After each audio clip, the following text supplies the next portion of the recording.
Do you recognize me? Who am I? Elephant. Thank you very much. I'm Rabbi Elephant. Who's in this costume? Don't tell anyone. It's a really big secret, but it is actually Rabbi Reuben, the one and only. Rabbi Reuben is the senior rabbi of Scotland, which means he's right at the top there. Well, she better go. Well, he has a conscience. What's a mensch, Tati? A mensch is A decent person. What do I do? It's a difficult one. I'm the rabbi's wife. The rabbi's wife is called the Rebbitzin. Some Rebbitzins are white, you know, the Rebbitzin. But I don't think I'm like that. My name is Mark Cohn. I own the only kosher deli in Scotland. The customer's always right. My name is Kathleen Hagler. I grew up in Hungary, and then I lived in Israel, and then I came to Scotland. My name's David Simons, and my grandmother said when the tram came to the Batford Rest, the conductor would shout out, "Jerusalem next stop." Okay, everybody. Are you sitting comfortably, which you appear to be? My name is Rabbi Pete Tobias, and I'm just back to help this congregation find its way into the future, whatever that future might be. There are people who say that they're Jewish in every part of Scotland. For some it might be culture, for some it might be family history.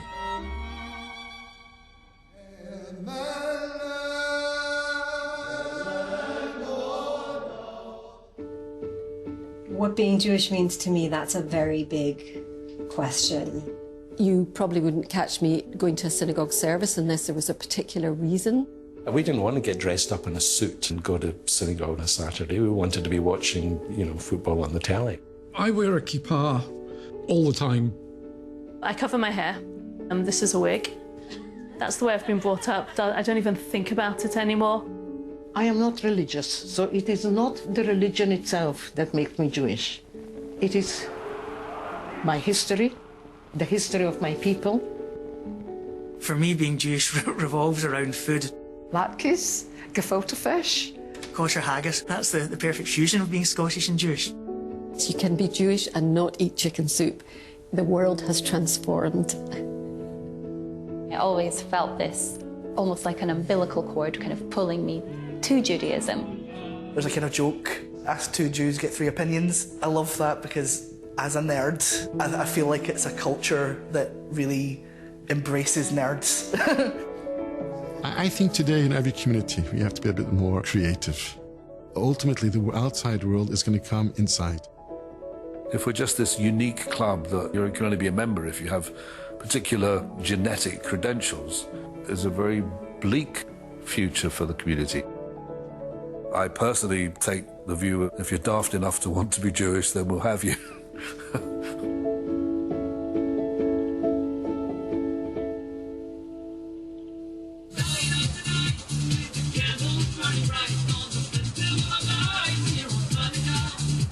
Good evening and happy Hanukkah. Welcome to the Scottish National Hanukkah Celebration 2021.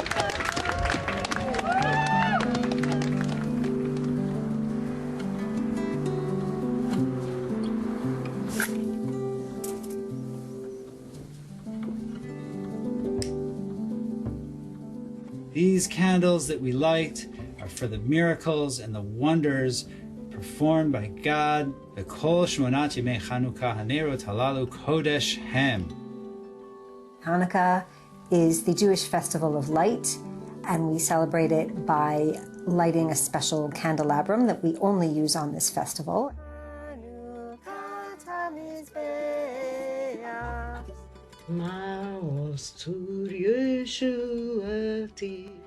Well, my granny was religious, and she taught me to read Hebrew, to read the prayers in Hebrew, but I couldn't understand a single word.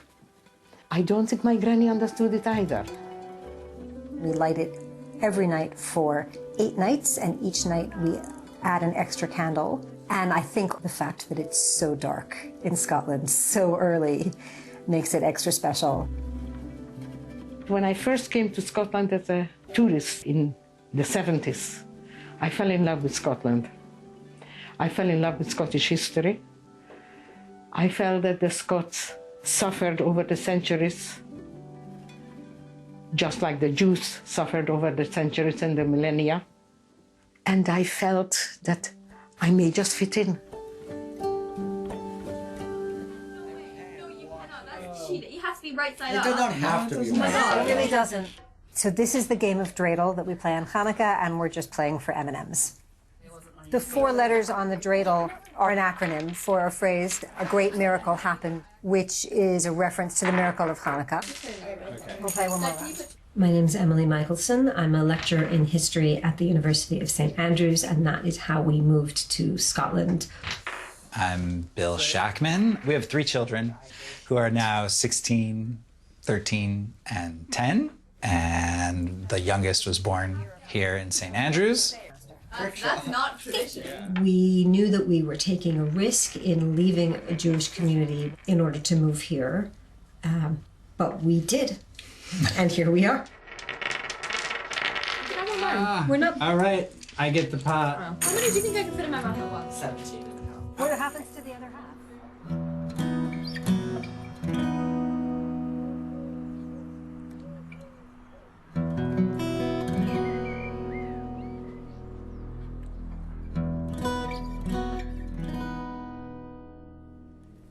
Right, spung on top and I'll get a box, okay? We're busy because it's Hanukkah. Lots of people want latkes and donuts. So latkes are like little potato fritters, but better. It's potato, onion, a wee bit of like matzah meal, which is like flour, lightly shallow fried. They are incredible. We literally can't make them fast enough. The festival of Hanukkah, it celebrates a miracle when a bottle of oil in the temple lasted 8 days instead of 1 day. Donuts are fried in oil, latkes are fried in oil.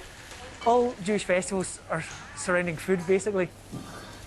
Hello. Any latkes today? They're being made as we speak. How many would you like? 8. 8. Right, I need 8 latkes, please. This is 10 kilos of potatoes, 12 eggs, 6 onions, salt, pepper and flour. That's all that goes into latkes. No secret ingredients. I'm Doreen Cohen, and I help my son Mark in his deli. I retired from my own catering company, and I thought I was going to be a lady of leisure, but that didn't happen. Oh, over there. Over there, right, sorry. My mum and I work very well together. We can shout and scream at each other, and then by the end of the day, you've forgotten all about it. You know, what goes on in the shop stays in the shop. She's the cook. She can make good food. I tried to make a chopped liver brulee. I wanted to fuse 2 things that I like together, a creme brulee and chopped liver, and it was horrible.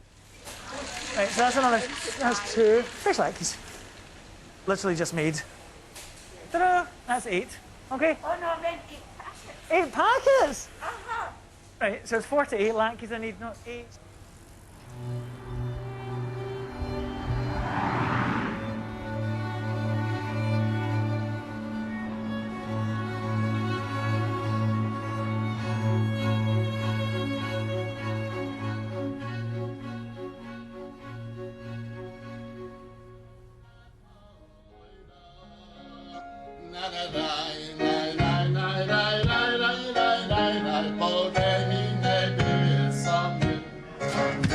I am Rabbi Moshe Rubin.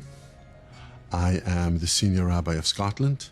My pulpit position is at Giffnock Newton Mearns Synagogue. When I came here 33 years ago, my own congregation had over 1,000 members. We don't have that today. But what hasn't really changed in Glasgow community is the buzz. Glasgow is an interesting community. It seems to punch way above its weight. Hello, everyone. My senior role deals with many other areas of work. For instance, chaplain to Calderwood Lodge Primary School, which is the only Jewish school in Scotland. So, boys and girls, each and every one of you in this room are blessed with amazing talent. Some of them might be brilliant at maths. Trust me, I'm not one of them. Calderwood Lodge, it's run by East Renfrewshire Council, and it combines Jewish studies and secular studies.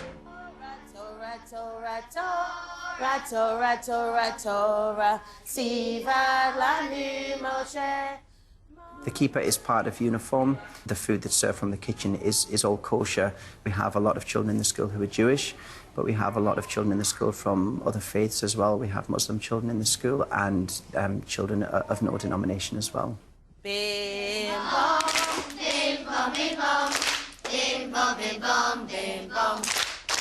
It's important that they have that strong identity of who they are, of their story, of their history, and the importance of community. All this comes from Calderwood Lodge Primary School. There are plenty of songs that you all know, so please join in and sing along, or in true Glasgow fashion, sing Lie, Lie, Lie. I was born in America. I left America just after my bar mitzvah when I was 13 years old. And then when I was 20, I married my wife. So I met my husband on what's called a shidduch. So somebody who knows both families will traditionally call up and say, I've got a boy for your daughter, I've got a daughter for your son. There's phone calls and phone calls to friends, to rabbis, to teachers, just so you get a picture of what the family is like if the families are compatible. And the funny thing was that my father-in-law was speaking to somebody before we got engaged and said, I need somebody for my son, a girl for my son, but not from the traditional Hasidic families. I need somebody with a bit more worldly view. And he said, what you want is one of the Cohen girls. We're blessed with 8 children. 5 are married. Some live in America. When we got married, we decided to come live in Glasgow. Almost 33 years later, it still feels like 2 years. I always refer to my community as a family of families. And yes, I'm maybe at the head of this family. And so is my wife and my children. You know, it's the first family in Glasgow. You're missing one number. What did I get wrong? Because you didn't times it by 100. So it's 4%, not 0.4%. So the 2 kids I've got at home, Perla is 16 and Swilly is 13. He just had his bar mitzvah. And even before lockdown, we were homeschooling them to make sure that specifically their Jewish knowledge was on par with their peers in other places. These are the easy ones. All you've got to do is move the decimal point. I teach girls who are coming up to their Bat Chayil, which is their 12th birthday. We have guests Friday night, so that's my domain to do the cooking.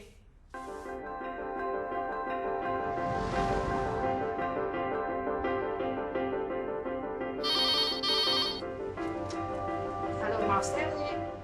There's lots of places in Scotland where there is a Jewish family. I know that because we send random things that they can't get anywhere else. If people want to eat kosher food, they need to be able to buy kosher food.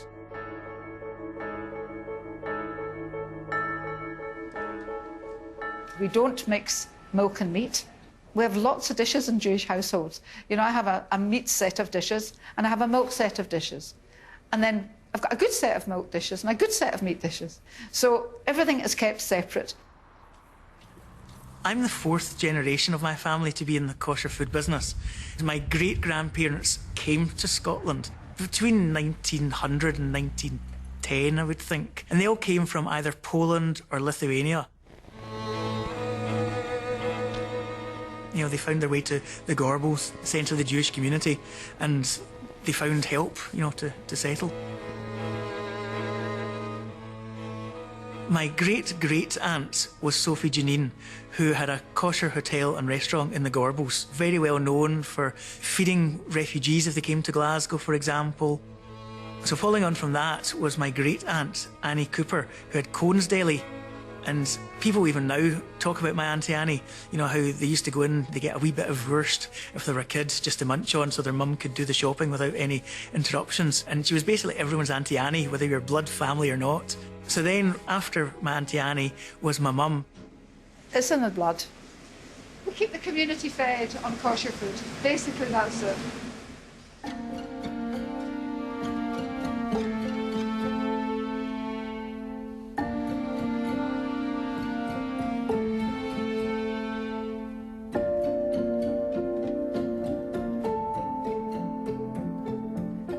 I'm Deborah Haas.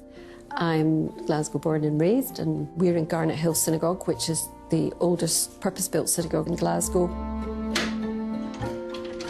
I'm the honorary curator with the Scottish Jewish Archive Centre. Garnet Hill Synagogue traces back to the oldest community, which started down in the High Street in Glasgow about 1823, Edinburgh a little bit earlier, about 1816.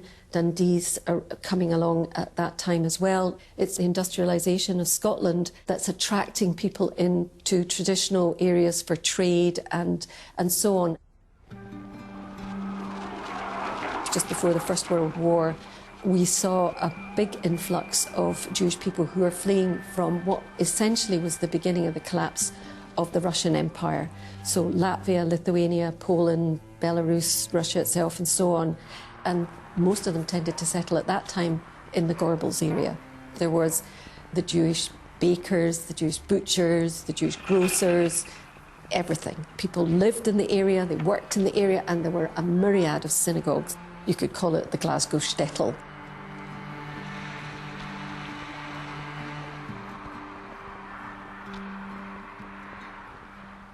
Can't recommend a good barber, could you? Mine's gone out of business. I'm Ephraim Borowski. I'm the director of the Scottish Council of Jewish Communities. I'm an interesting hybrid. My mother's family arrived in Scotland at the beginning of the 20th century as refugees from Russia. And my father was a Holocaust survivor who arrived just before the war, which probably saved his life because 6 of his siblings did not survive. And then there's a third wave, between 2,000 and 3,000 people who escaped from the Nazis and found sanctuary in Scotland. And while a lot of people were flowing through, a lot of people were sticking.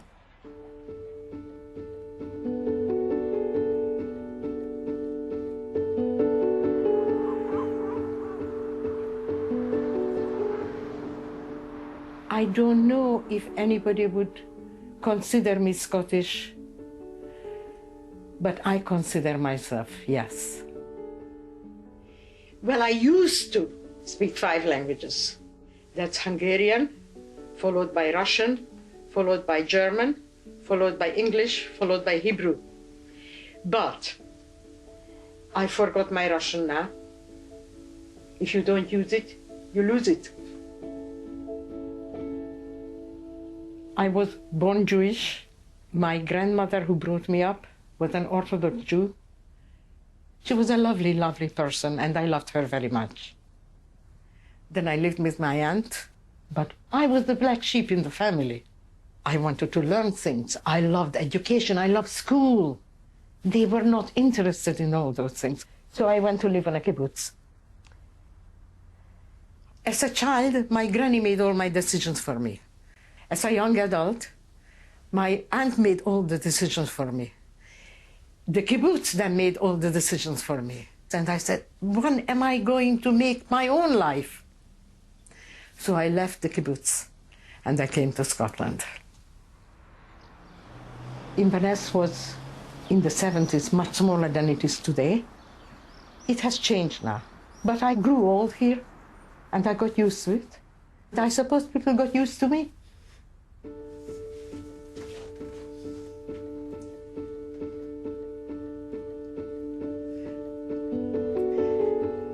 Well, you wanted to see pictures. My granny kept them. That's the only reason I have them.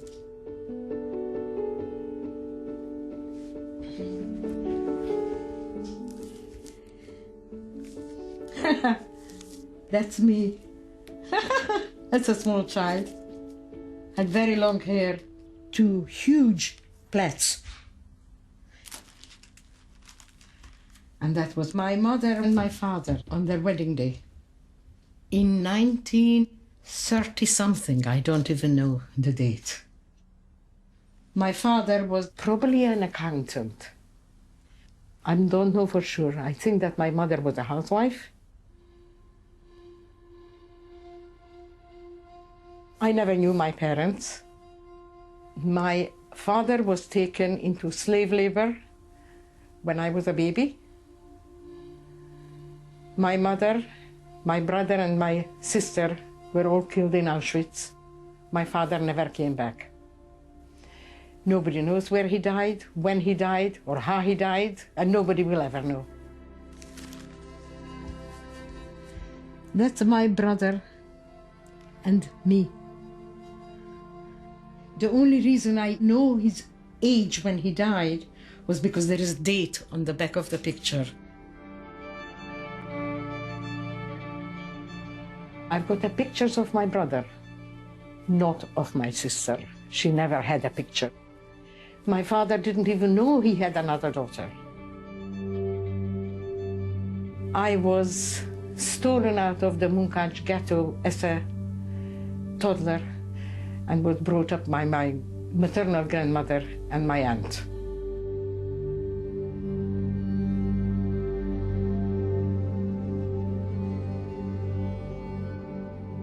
They realized that there was something wrong, very, very wrong.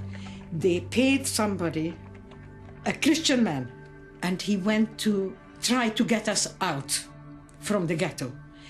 The idea was to get my brother out. He was 9 years old by that time. I was saved by mistake because my brother was ill at the time, so he couldn't go. So he took me out instead. And then he went back a week or 10 days later to get him out. By that time, there was nobody left.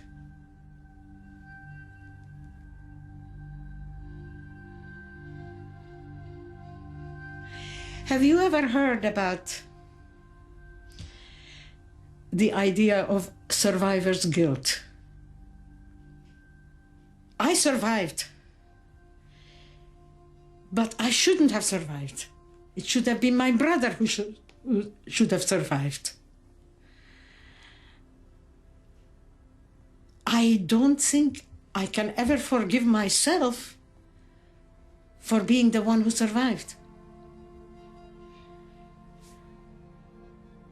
It's not that I don't think about it every day. It's not my fault. I realize it's not my fault. Nothing is my fault. But my brother should have survived, not me.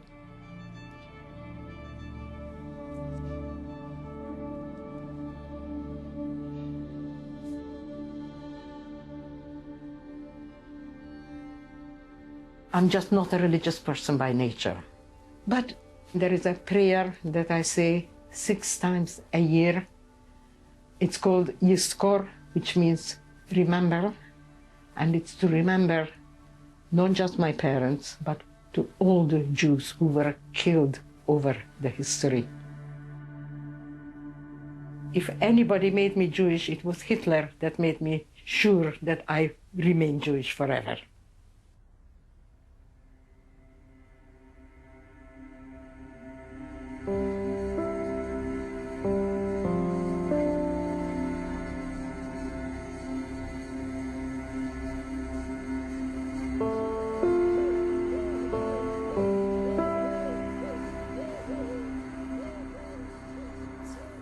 Oh gosh, look at that. That is the best. This is the challah. Baruch atah Adonai Eloheinu melech haolam asher kiddushanu b'mitzvotav v'tzivanu lahafish challah min ha'isach.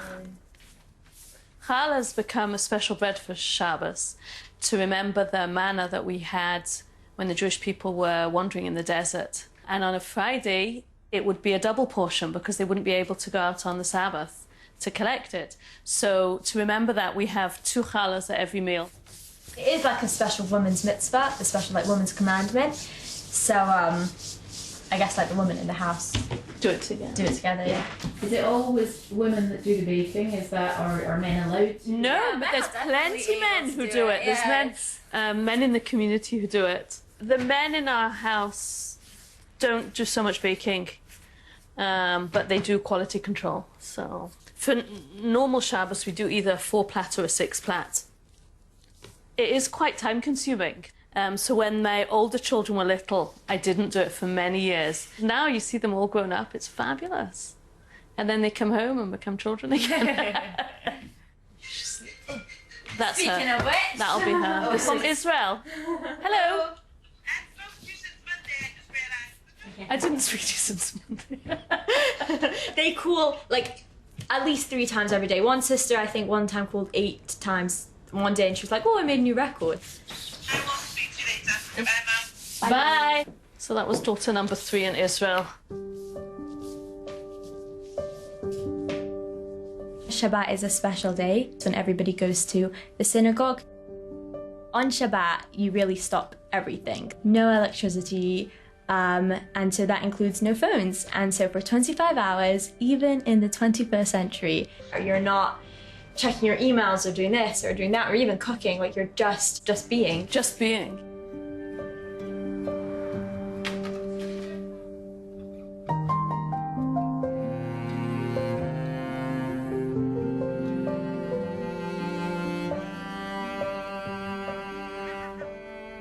It's 4 o'clock now, and Shabbat starts in just about 2 hours.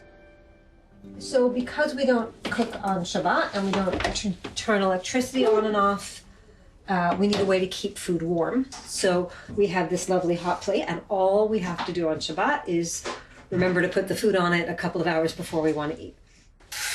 So it will be on until 10 o'clock tonight, and we have a massive urn so that we can have a hot drink without heating up the water, because even heating up the water counts as cooking. The Sabbath, Shabbat, has rules about things that you should do and rules about things that you should not do. And that's intended to help you have a day of rest. And we rest. We rest really, really hard, I would say. At sunset, or just before sunset, we will light the Shabbat candles, and that is the moment when Shabbat starts. I tend to light them and then say, "We made it." To be perfectly honest, I will say that when we say goodbye to Shabbat on a Saturday night, the first thing that happens afterwards is that everybody runs for their phone. And I have to include myself in this. And at the moment, we have to maintain our wordle streaks.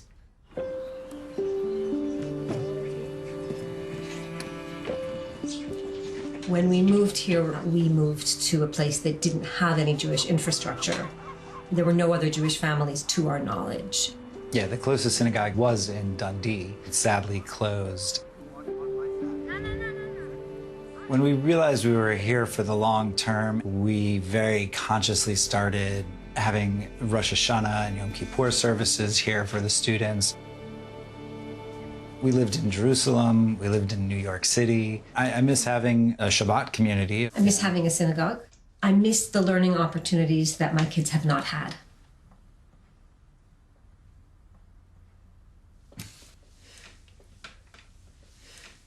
Our kids won't have a community in the way that we envisioned and would have wanted, ideally for them. And unfortunately, to feel really comfortable in a Jewish community, it really helps to have practical skills like some level of comfort with Hebrew language, knowing your way around a prayer book, knowing the festivals enough that you don't feel intimidated around certain practices. And it's much harder to give our kids that on our own. And so I fear that they will someday move to a place with more community. And although they have felt really Jewish their whole lives, somehow they won't feel welcome, or they won't feel like they know enough, or they won't feel like they're similar enough to other people they meet. Feel at home. They won't feel at home. Yeah. It's a big gamble, and we won't know how that pays off. This is our heritage and our tradition. And it's important to us and important to pass on. And we hope that they also want to carry it on in some way.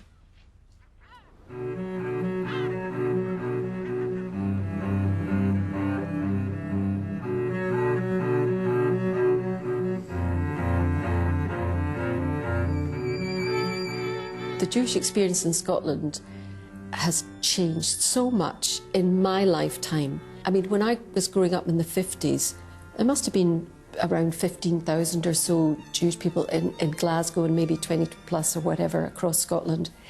I mean, now we argue, is there 4,000, 5,000, 6,000 Jewish people in Scotland?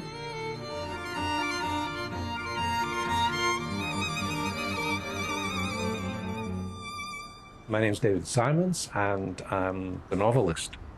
We're standing outside the old Queen's Park Synagogue. This is where I had my bar mitzvah. It's where my parents were married, and it's now been turned into a block of flats. This was a very bustling and vibrant community, not just during the week, but especially the high holidays of Rosh Hashanah and Yom Kippur. There weren't enough seats. I mean, and it is a big synagogue, and so we always remember that we used to have to lay out rows of folding chairs to accommodate the overspill, and it's hard to believe now that it's no longer the case.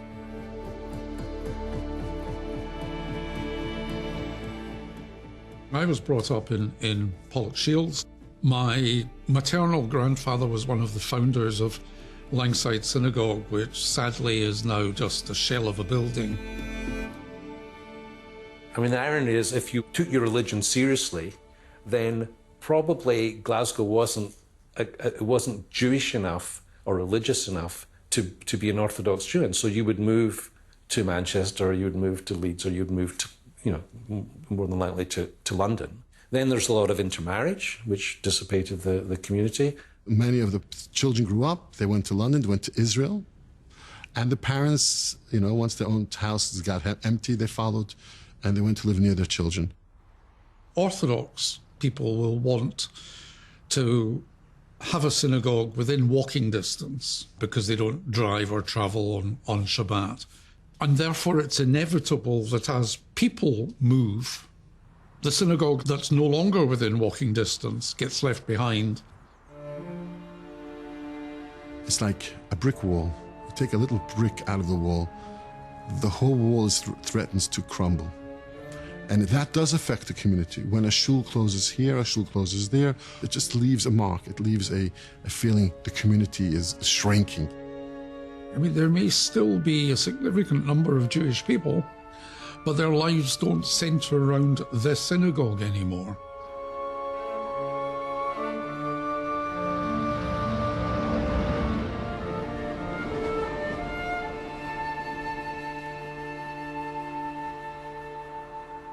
Monday morning, Good Morning Scotland, and our thought for the day comes from Rabbi Pete Tobias of the Glasgow Reformed Synagogue. Good morning, Gary. Can this really be happening? Are we really on the verge of another war in Europe? The war to end all wars ended just over 100 years ago, and yet was followed by another just 2 decades later. And once again, it would seem the sky... My name is Rabbi Pete Tobias. When I first got here, people only joined the synagogue because they are not allowed to join an Orthodox synagogue because of Judaism's fairly strict rules about Jewish status. I'm not sure how much that's changed. But in a traditional Jewish world, if your mother ain't Jewish, then you ain't. The Reform movement takes a slightly less rigid view.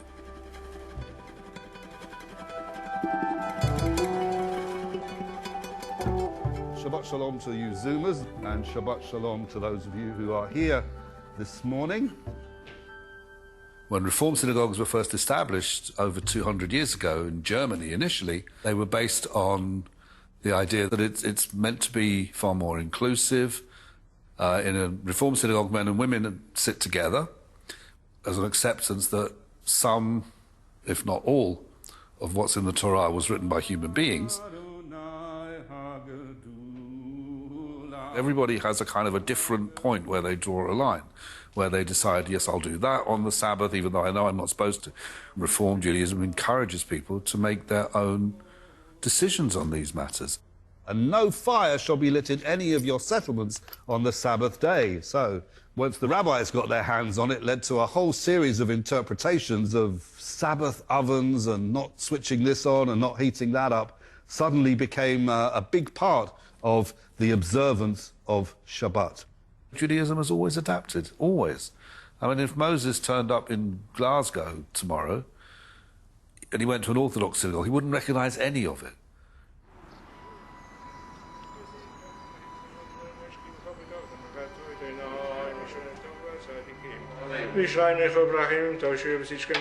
Now, in Orthodox tradition, 3 times a day we have our services. So we have morning, afternoon, and evening. In order to be able to do the service properly, you have to have 10 men. We work hard to make sure we get that. And sometimes we have to send out a WhatsApp. We need an extra man, extra 2 men. Why do we have 10? So 10, the number 10 signifies community. Now, the Orthodox tradition is a tradition that follows that we say that what was taught in the Torah was taught to us from Mount Sinai, and whatever was taught, don't change. In an Orthodox world, by and large, women can only be spectators. That is changing. There is a very large Orthodox feminist movement that is engaging with Torah learning. I was born into an Orthodox Jewish family, so I really don't have much choice. I'm a Jewish person. I just could not reconcile this question in the Orthodox tradition that women play no part in the service, and it seemed to me terribly, sort of sexist, and I didn't like that. Part of the idea of why we have the men sort of in one area and the women in another area is so that there's no, to keep distraction to a limit, right? So it's not about one gender being, lesser than another gender. I believe in equality, and yet every time I go into an Orthodox prayer service, I have to kind of put that aside in order to participate. We come from a background that says men and women can participate equally in leading a service, in reading the Torah.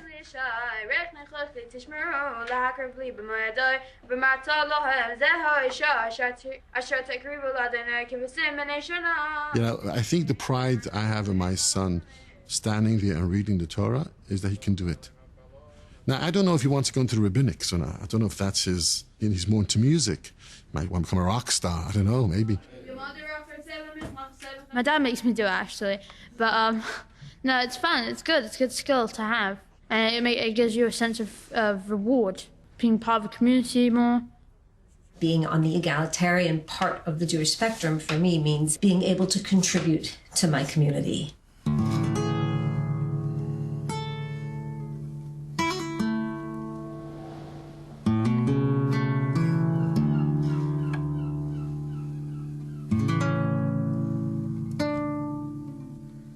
My name's Ash.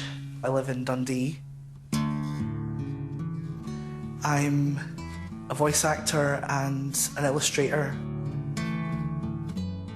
I wasn't born into a Jewish family. I wasn't raised Jewish. I'm in the process of converting to Judaism. A few years ago, I started reaching out to synagogues in Scotland that I thought I might want to visit. I eventually found the Sukkot Shalom community in Edinburgh.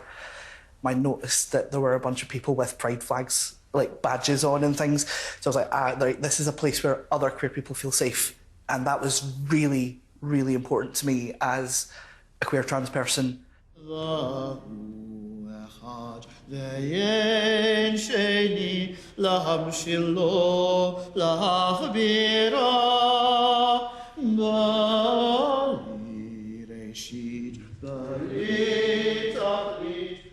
I mean, I've been in transition since 2013. It has been a little bit like a second adolescence, so I've been kind of joking about having a bar mitzvah at some point because I never, got that, not being brought up Jewish and, not knowing I was a boy at the time.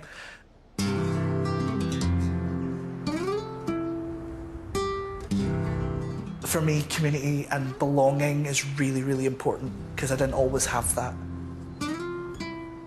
I grew up in a place where being different was not okay, like any kind of different. So for a queer neurodivergent kid, it was not a healthy place for me. So once I was in my 30s and kind of living independently, I sort of realised that had been holding me back my whole life and I didn't really know who I was.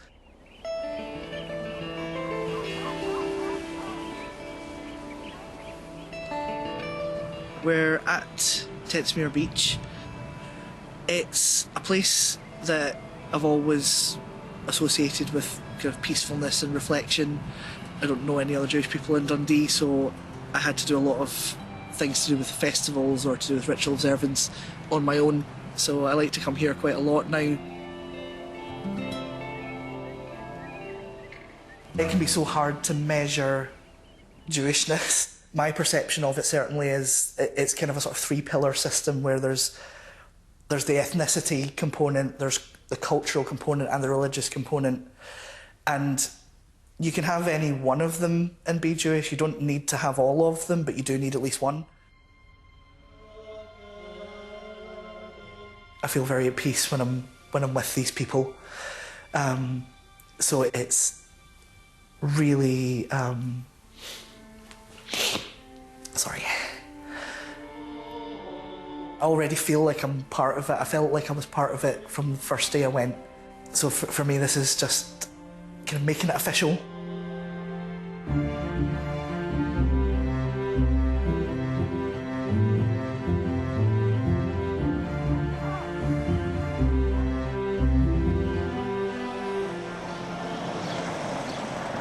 My name is Anita. I grew up in Aberdeen. I live in Edinburgh and I'm a marketing executive. May I please have 2 flat whites? Of course you can. Thank you. I roast it all myself. Perilously strong and devilishly good. We'll see about that. Judaism in Scotland is a topic that is, by and large, completely untouched by Scottish education. I was the only Jewish person in my primary school. I was the only Jewish person in my secondary school, which meant that when you know little about something, you stick to the stereotypes because that's all you tend to know. And unfortunately, those were strong anti-Semitic tropes. In primary school, it manifested mostly in physical bullying. I wouldn't say that the kids knew exactly what they were talking about, but just regurgitating things maybe their parents have said or something they've read online. You know, Hitler should have finished the job, which was, as like a 13-year-old, quite nasty to hear and quite scary. That being said, being Jewish in Scotland, actually I'm met more with curiosity now rather than immediate upfront anger or violence. Up until the 1500s, coffee was known as the devil's drink. So Oh, no kidding. Oh my God, every day's school day. Thank you. My parents, whilst ethnically Jewish, aren't practicing Jews. So as a child, I remember researching how religious women would wrap their hair in scarves, much to the horror of my mother. But I always felt this strong connection. So I'm beginning to delve further and further into Judaism. While I was at university, being surrounded by Jews my age was a complete revelation for me. So I choose to practice in a reform way. I go on my phone on a Friday and a Saturday. I dress in jeans during the day. Some women feel comfortable covering their hair and that's their choice. But I don't think I will ever reach the point of doing that myself. However, I guess it depends on who I marry. If they feel particularly strongly about it, I would consider it. I think there is a great deal to learn from ultra-Orthodox Jews, which is why I do go to Chabad, which is an ultra-Orthodox synagogue. I think it is counterintuitive that as a young person, I am drawn to that kind of orthodoxy. Arranged marriage, for example, is that something you would contemplate? Oh, yes. But I feel like in this day and age, it's difficult to try and explain and to justify why you're considering it to non-Jewish people. But yeah, husband would be nice. Cut that out. Don't leave that in.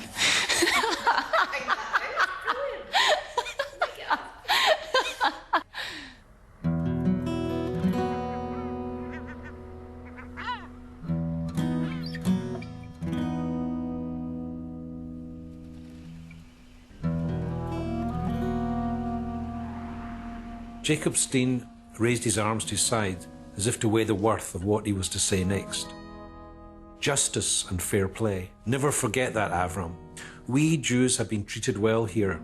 In other countries, we were persecuted for our religion. In other countries, to be a Jew is to carry a death sentence over your head. And do you know why Scotland is such a fine place for us? No, sir. There is so much hatred between the Protestants and the Catholics. And when they are not hating each other, they combine to hate the English. Ha! What a wonderful city Glasgow is. No one has any hatred left over for us Jews. All writers are writing about themselves. I mean, I think for me, when I look back now at writing The Credit Draper, was the opportunity to write about my Scottish Jewish identity. But what was interesting for me was that I expected there to be all kinds of conflict when this, these Jews would turn up in these villages in Scotland and so on. But I actually found that there was a lot in common between Scottish and Jewish cultures. The violin music, there would be the schnapps, the whiskies and the brandies. There would be social values, I think, respect for education and social justice, which I think are both part of the Jewish and Scottish culture. Growing up, for me, there was quite a divide between my Jewish life and my non-Jewish life. We used to come as a family to the synagogue here, Queen's Park Synagogue. And I think that walk sums it up for me. Here we were, sort of all dressed up with these prayer shawl bags with a Star of David on it, kind of quite conspicuous walking, not a walk of shame, but certainly a walk of shyness or embarrassment. I went to Cheder, the Jewish school, after school, 3 weekdays and on a Sunday. Learned Hebrew and studied the Talmud, and I don't think my non-Jewish friends really had any idea what was going on with us after school, and we had our separate assemblies. The Jewish kids were siphoned off, and of course we had different holidays as well when we would be off, and it would be very conspicuous that we were different. Yeah, there's a definite feeling of being alien.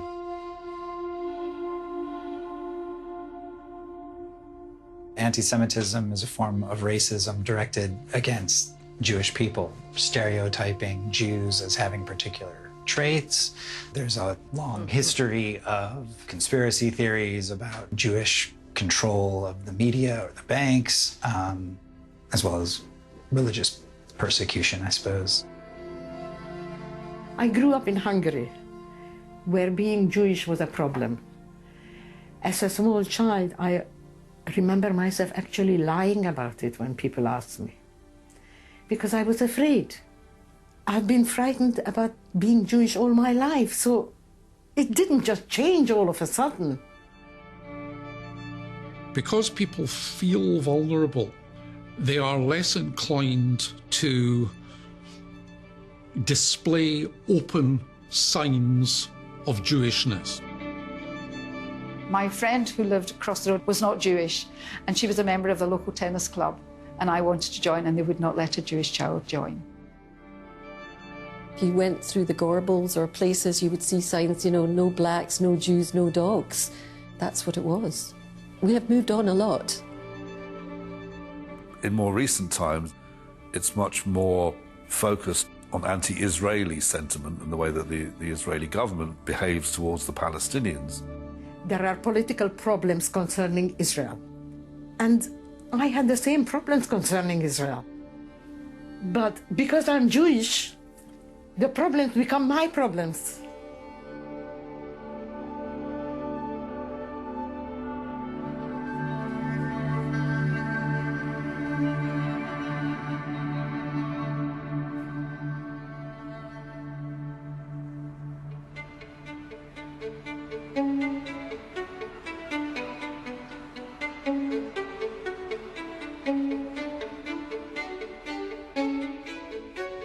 Oh, that's lovely. I'm looking at a film that was made of my mum and dad's wedding. They got married in Pollokshields Synagogue on the 22nd of March 1949. Fur coats, It's March the 22nd. They've all got on their fur jackets. Oh, there's my dad and grandma and grandpa. Oh, that's lovely. Oh, that is fantastic. It's my mum under the chuppah. So a very traditional Jewish wedding. But then there was also a big working class population, and the weddings would not have been quite like that. Not in Pollock Shields Synagogue. They would have been in one of the shows in the Gorbals at this time. Look at this line of cars. Absolutely fantastic.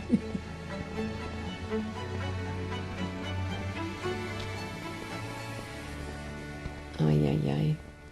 Ay, ay, ay. That's a very good question. What kind of a Jew am I? It's my being, isn't it? Even though I'm not an actively religious, observant person, I still don't like the negative bits about it. And there are lots of negative bits about Jewish religious life and so on. I'm the youngest of 3, and we were absolutely brought up in a Orthodox Jewish environment. When I got to university, equal rights for women, equal pay for women, women's right to choose was a very important campaign for me. I was quite aware that that did not sit comfortably with Orthodox Judaism. It's like, in a way, I decided to give up eating meat. And the last thing I gave up was my mother's chicken soup. And it was quite a thing to go home and say, I'm not going to eat your chicken soup. So you're kind of living a parallel life in a way. But I do like tradition.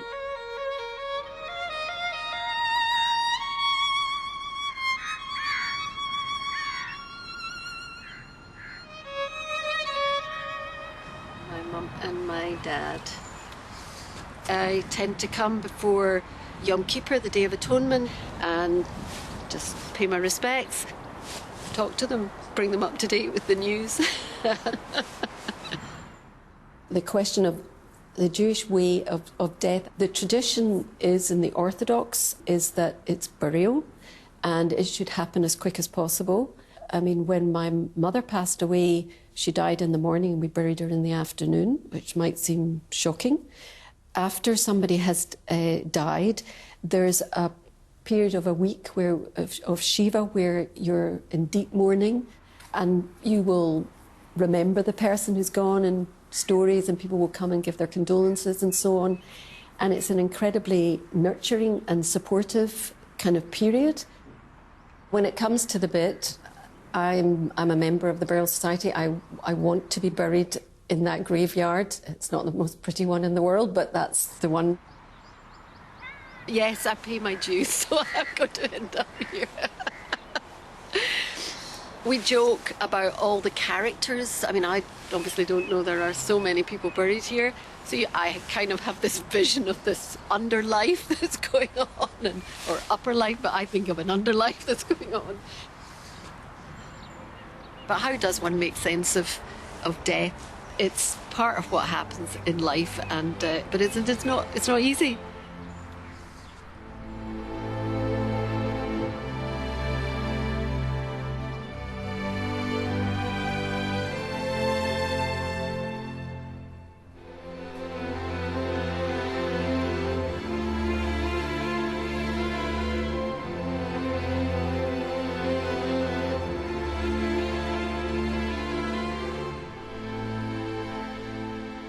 I'm here today to go to the mikveh.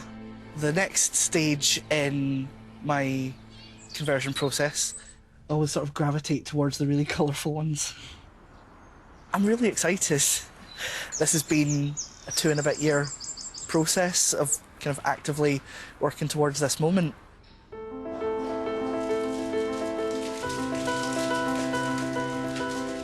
You can do this in a kind of natural, free-flowing body of water, but in Scotland that's not ideal. I thought about going to Tentsmuir for it, and I think if I'd been doing this in July, that might have swung it, but in March, no. I think I joked once about it being putting a Jewish coating on me. Symbolically, that's kind of what it's about, is because the water has to touch every part of you. I mean, I think I see a lot of parallels between my Jewish journey and my trans journey. They are both kind of transitions that have taken a lot of time, but have also been essentially just confirming what has always been there. Mazel tov. Mazel tov. Thank you so much.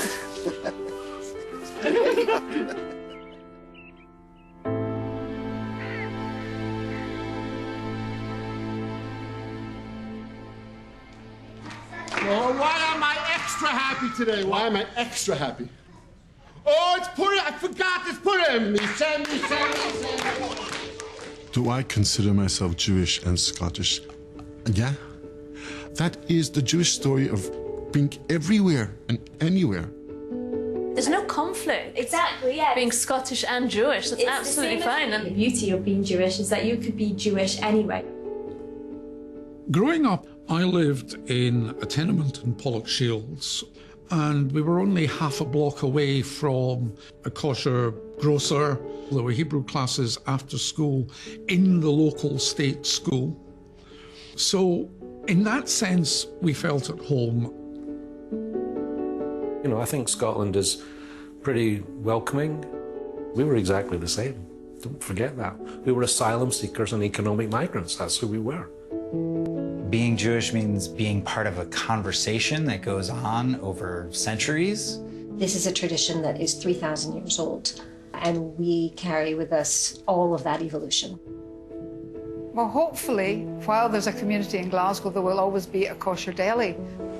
No two ladies buy the same chicken stock for making their chicken soup, and they all make the best chicken soup as well. There is a very particular kind of Jewish humour, finding things to laugh about when things are really dark.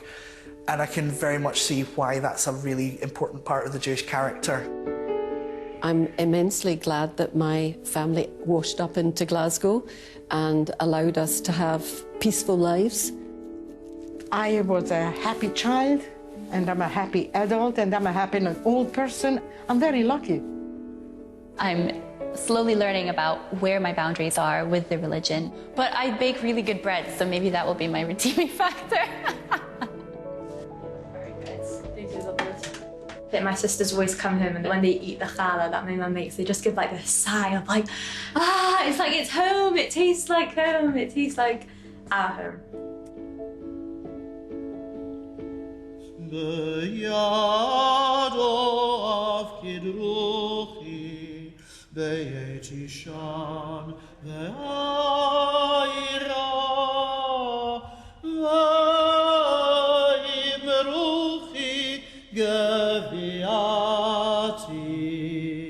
Adonai li, the Lord.